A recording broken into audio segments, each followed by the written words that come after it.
ઉનાળાની ગરમીની અંદર તમે ગમે તેવું જમ્યા હશો ને તો પણ તમારા શરીરમાં ઝટપટ પાચન થઈ જશે એવો આજે આપણે હરિયાળી છાશનો મસાલો બનાવી લઈશું. તમે 1 ગ્લાસ છાશ પીતા હશો ને તો આ મસાલો એડ કરીને તમે 2 થી 3 ગ્લાસ છાશ પી શકશો. અને ઉનાળાની ગરમીઓની અંદર તો ઠંડી ઠંડી છાશ પીવાની મજા જ કંઈક અલગ છે. તો તમે પણ પરફેક્ટ માપ સાથે જો ક્યારે આ મસાલો નહીં બનાવ્યો હોય ને તો માસ્ટર બની જશો.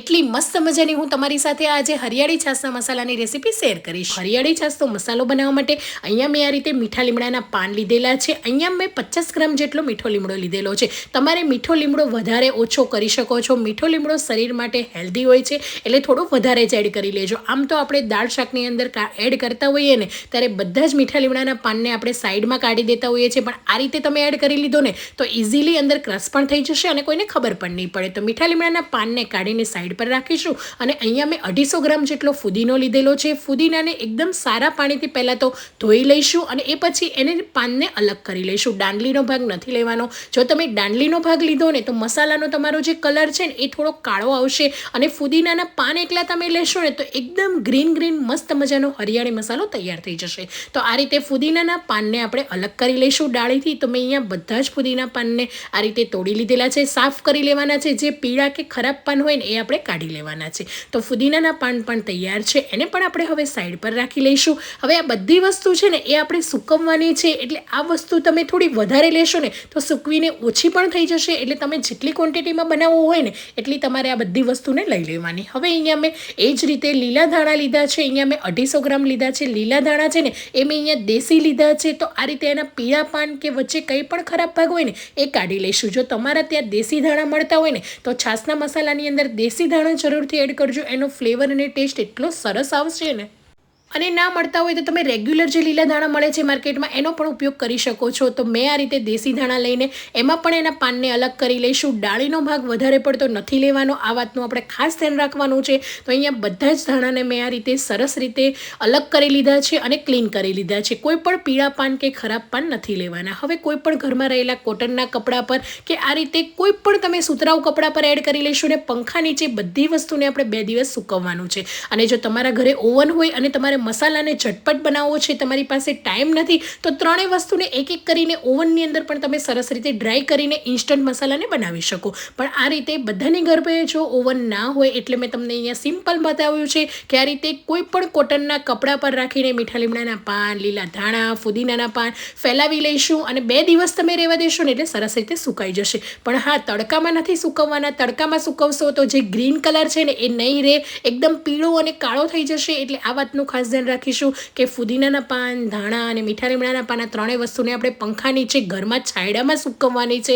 નહીંતર ઘણાને એવું થતું હોય કે સુકાતા વાર લાગશે એટલે આપણે તડકામાં મૂકી દેતા હોઈએ છીએ અને પછી મસાલાનો ટેસ્ટ પણ સરખો નહીં આવે. એટલે આ રીતે ઘરમાં 2 દિવસ રહેવા દેશો ને એટલે મસ્ત મજાના સુકાઈ જશે. તો તમે જોઈ શકો છો 2 દિવસ પછી લીલા ધાણા એકદમ સરસ એવા સુકાઈ ગયા છે અને હાથની મદદથી આપણે તોડીશું ને તો એકદમ પાવડર થઈ જવો જોઈએ એ રીતે સૂકવવાના છે.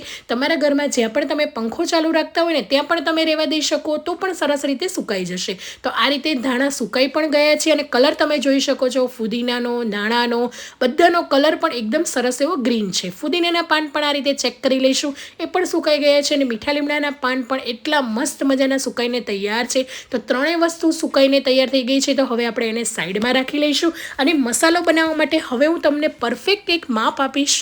જો તમારા ઘરમાં કપ કે કોઈ પણ મેઝરિંગ કપ કે કંઈ પણ અવેલેબલ ના હોય ને તો આ રીતે ઘરમાં રહેલો કોઈ પણ બાઉલ લઈ લેવાનો. એ બાઉલના માપથી આપણે અડધો બાઉલ જેટલા લીલા આખા ધાણા એડ કરવાના છે. આ રીતે જે સૂકા ધાણા માર્કેટમાં મળે છે ને એ જ એડ કરવાના છે અને એ જ માપથી આપણે આખું જીરું એડ કરવાનું છે.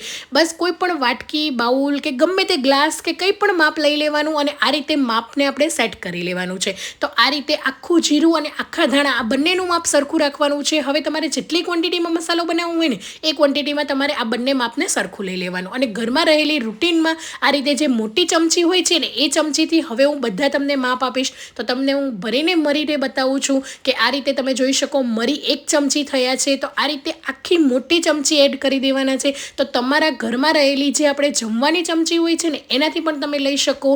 નાની મોટી ઘરમાં કોઈ પણ 1 ચમચી સેટ કરી લેવાની. તો 1 મોટી ચમચી મરી લીધા છે. એ જ અડધી ચમચી જેટલા આપણે લવિંગ લઈશું. હું તમને એ જ ચમચીનું માપ બતાવીશ એટલા માટે મેં તમને પહેલાં ચમચી બતાવી કે એ માપથી જ આપણે બધું એડ કરવાનું છે. અને આ રીતે 4 થી 5 આખા તજના ટુકડા હોય ને એને આ રીતે તોડી લેવાના, એટલે 4 થી 5 ટુકડા થઈ જશે, એને એડ કરી દઈશું. અને એ જ ચમચી ભરીને આપણે આખી ચમચી અજમો લઈશું. અજમો જરૂરથી એડ કરજો, કેમ કે છાશનો મસાલો બનાવો છો એટલે ડાયજેશન માટે તો ખૂબ જ જરૂરી છે. અને અડધી ચમચી જેટલી લીલી વરિયાળી એડ કરી લઈશું. હવે આ બધી વસ્તુને આપણે પહેલાં તો શેકી લેવાની છે. લો ગેસની ફ્લેમ પર શેકવાનું છે. ધાણાનો કલર ચેન્જ ના થાય એ વાતનું ખાસ ધ્યાન રાખીશું.